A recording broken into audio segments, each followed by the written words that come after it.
What's good, everybody, man? Welcome back to a brand new episode of Carter Sports Coverage. I'm your boy SB Cash. Shout out my boy Ryan. He's not here this week. He's definitely coming back next week. Having effect. He has some things going on. He's gonna be back with us next week to talk about some things.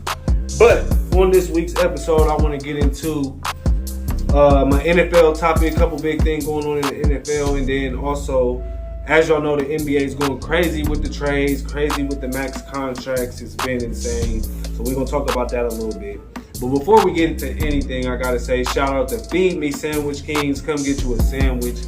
Shout out to DJ Marv. Keep going hard. So the first thing I want to talk about on this episode is in the NFL. Baker Mayfield finally has went to a team. The Browns finally traded Baker Mayfield to the Carolina Panthers. I believe it was for 2 5th-round picks. Disrespectful if you ask me, but I mean, that's what it was for. I'm not too sure. It might have been something else in there, but I'm sure a 5th-round pick was in there and it wasn't nothing better. So, Baker Mayfield in Carolina now. We all knew that this was probably going to happen because the Browns publicly have been made it known that they're trying to move on. They have Deshaun Watson. Baker's publicly made it known that he's ready to move on.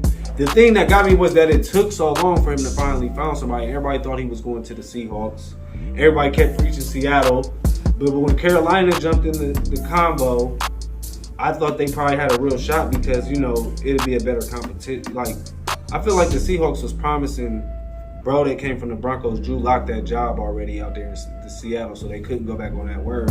So the competition, Carolina's with that though. They just want to have the best one. And then so like Sam Darnold comes in. He was the quarterback last year. And of course, y'all know they got Cam Newton at the end of the year. He's not there anymore. So it's going to be Sam Darnold versus Baker Mayfield in camp, man. What y'all think? I'm excited. Let me say this. I'm excited for Baker Mayfield. I always felt like the Browns gave up too early.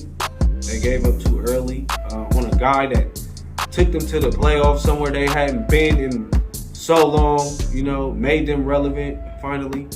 But a lot of Brown fans say, you know, you can't override the fact that we had a great run game, great defense, and all that. And you can't.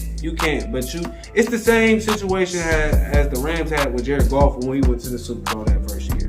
Everybody likes to say, oh, Jared had Todd Gurley and all the receivers in the defense. And that is true. We had a good team, but he did his part. So that year, Baker took the Browns to the playoffs. He did his part. Now, coming up on this past year, definitely had a bad year. Like, nobody's going to sit here and make excuses for that. Baker Mayfield definitely had a bad year. But to his credit, I want to say he played injured.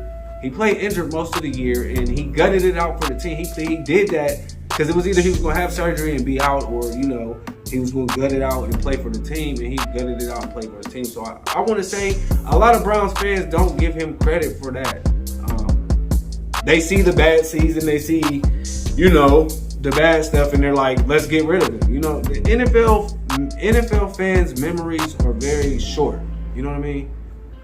If you didn't do good last year, a lot of people ain't going to talk good about you. But you know what I'm saying? I'm a different type of person. If a person showed me good, then they had bad. I'm in it to stick around to see what it can turn out to, because that's just part of life. That's just part of the process with anything. But, you know, shout out to Baker Mayfield in Carolina. I definitely want to see him do good. Do I think he'll win the battle with him against Sam Darnold? Absolutely. I feel like Baker Mayfield's a better quarterback. They play the Browns week 1, so get your popcorn out, because that's going to be movie time. I'm ready to see that, man. You know what I'm saying? Shout out to Baker Mayfield and Carolina Panthers. Now, let's move into the NBA. NBA, as y'all been hearing, everything is going crazy in the NBA. A lot of movement, a lot of players staying where they're at, but getting a bag. A lot of players just getting a bag. Let's just start with that, man. Shout out to the NBA getting their players a bag, man. And some of them is questionable. Some of the bags is questionable to me. But I'm never hating, man. Get y'all's money, you know what I'm talking about. But let's talk about a couple key things first. All right, so max contracts. This is the most max contracts that I've seen in a long time. Everybody's getting max contracts. $240, $250, $230 million contracts. Boom. You know what I'm saying? Not to say that these players don't deserve it, but it's just the most I've seen it a lot. So, shout out to everybody getting their money. Bradley Beal signed back with the Wizards. He's staying at the Wizards. Big $250 million contract. You know what I'm saying? Staying with the Wizards. Karl Anthony Towns ends up getting the max for the Timberwolves. I'm not sure the numbers. It's 200 million. All these is 200 plus million, deals. Karl Anthony Towns gets that for the Timberwolves, staying with the Timberwolves. Zach LaVine staying with the Bulls, gets the max, 200 plus mil. You know what I'm saying? Devin Booker staying with the Suns, getting 200 plus mil. Nikola Joker, best center in the league, staying with the Nuggets, gets the biggest contract in NBA history. I can't tell you the numbers, to be honest with you. But just know he has the biggest contract in NBA history. So shout out to the Max guys. Other notable guys I want to talk about. Two guys that I feel like it's been a lot of talk about.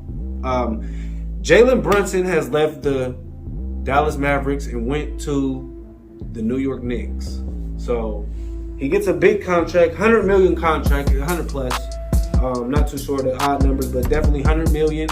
And there's a lot of people saying that he deserves this, and a lot of people saying that he didn't deserve this. And so, from my standpoint, I feel like he deserved it.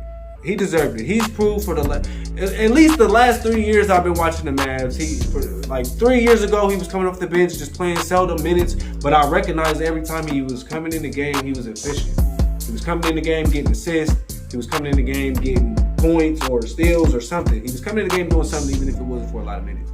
So then last year, he definitely showed he could step up and help Luka out. Like, I feel like he showed that last year all throughout. So then we come to this past year, he definitely showed it. Like, when the games Luka was hurting, that was their best player, Jalen Brunson. Shout out to Jalen Brunson. I mean, he deserves that. It's the NBA. They're gonna pay you like that if you playing like that. And he played like that. He was the second best player on the Mavs. They went to the Western Conference Finals. He was right behind Luka, pushing that team. So I like that money. I like that money. I mean, it's a lot, but I like that money for him to go to the Knicks. The Knicks was going to pay anyways. They was looking for somebody. Now, the next person I want to talk about, Anthony Simons from the Portland Trailblazers. Staying with the Portland Trailblazers, they give him a 4-year contract for $100 million. Anthony Simons staying with the Trailblazers, contract 4 years, $100 million. Now, how I feel about this, I don't ever want to seem like I'm hating. Like, get your money, right? But do I feel like Anthony Simons was worth $100 million? No. And this is why, because he's Dame's backup. And I feel like, with Dame not playing a lot this year, they did get to see a good portion of him to know he's a good player. But at the end, you know what I mean? $100 million is like, you signing somebody that you think you can win a championship with. That's how, that's how I feel. And they signed Dame's backup for $100 million. Not to say he's not talented, he's very talented. I just don't feel that he deserved $100 million. Y'all let me know how y'all feel. So, it's a lot of stuff going on in the NBA, actually. The biggest thing I want to get to that I should have probably got to first, but I'm going to get to right now. KD, Kevin Durant, one of the best players in the NBA, requested a trade out of Brooklyn. And it's a shock to everybody. Right after Kyrie re-signed, came back, said he was all in for this coming season. KD requests a trade out of Brooklyn. How y'all feel about this? How I feel about it is, am I shocked? No. And the reason I'm not shocked is because the experiment failed. Like, a lot of people, KD should just come on back and, get it. But the experiment already failed. He's been there 3 years. 2 playing. It's failed. They don't got it, bro. I don't know what y'all think. These teams in the East will spank the Nets, bro. With what they got now, they're going to have to go get somebody. You know what I'm saying? I think KD see that, and he wanted to take it out. I also think he was mad at the fact that Kyrie wasn't there. You know what I mean? It's not that he's mad at Kyrie. It's just the situation. And it's they're not putting nobody better around him, so you know what I mean? And I also think it's the iffiness of playing with Ben Simmons. They do have Ben Simmons there in Brooklyn. I think it's the iffiness of that. So he requested a trade. But that's just on the surface. If we dig deep into it, what I really feel like is going is all the manipulation game. I feel like KD's just trying to wake the Nets up. Y'all know how Kobe did, you know what I mean, before we got Pau Gasol. He had to act like he was going to leave so they could go ahead and get Pau Gasol and make us contenders.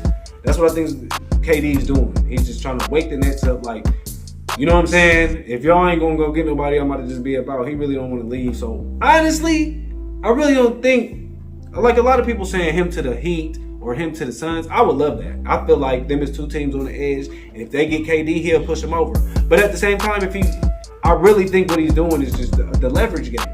Get Brooklyn to bring somebody in so he can compete with Kyrie, because they came there for a reason. They want to win one, right? And if Kyrie already said he all in, I think that was weird for him like a couple days later to be like, I'm out.